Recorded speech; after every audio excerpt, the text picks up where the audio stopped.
दोस्तों, घटना उन दिनों की है जब इंग्लैंड में डॉक्टर एनी बेसेंट अपने वर्तमान जीवन के प्रति निराश थीं और एक सार्थक जीवन जीने की ललक उनके हृदय में तीव्रता से उठी थी। एक दिन अंधेरी रात्रि सभी परिवारजन गहरी नींद में सोए हुए थे।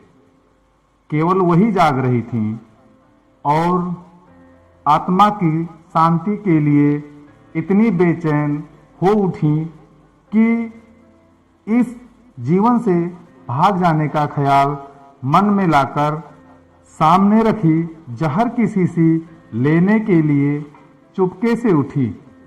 लेकिन तभी किसी दिव्य शक्ति की आवाज ने उन्हें आगे बढ़ने से रोक दिया।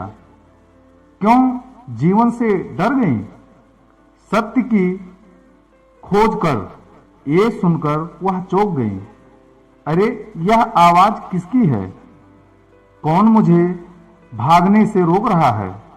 उन्होंने उसी समय निश्चित कर लिया, सार्थक जीवन के लिए मुझे संघर्ष करना ही होगा। सत्य की खोज के लिए वे अपना परिवार, सुख, संपत्ति आदि सब कुछ छोड़कर भारत आ गए।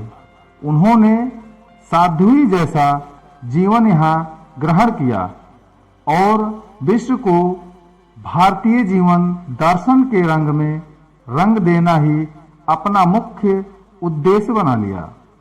उनकी मृत्यु भारत में हुई थी।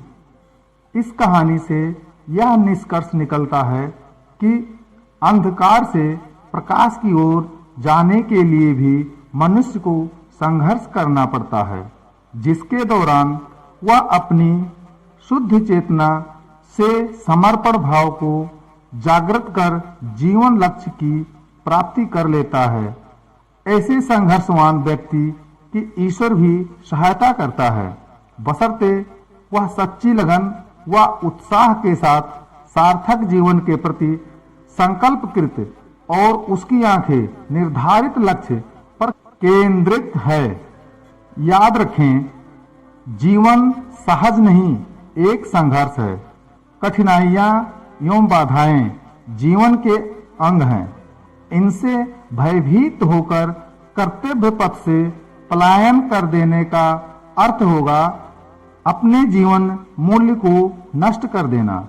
सत्य तो यह है कि कठिनाइयों और दुखों पर विजय प्राप्त करके ही मानव ने इस भौतिक संसार का इतना ऊंचा विकास किया है।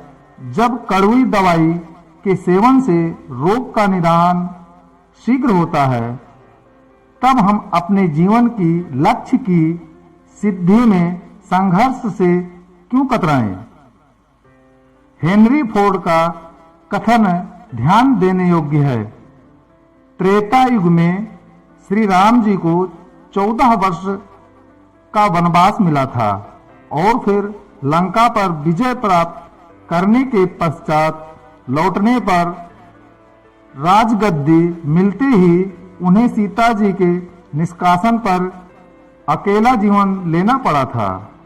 द्वापर युग में वर्ष का अज्ञातवास झेलना पड़ा था। स्पष्ट है, यह जीवन संघर्ष आदिकाल से चला आ रहा है। अतः सुंदर जीवन बनाने के लिए हमें संघर्ष के बीच तो रहना ही होगा, बाधाओं को पार करते हुए आगे बढ़ना होगा और तभी हम अपने जीवन उद्देश्य की पूर्ति कर पाएंगे।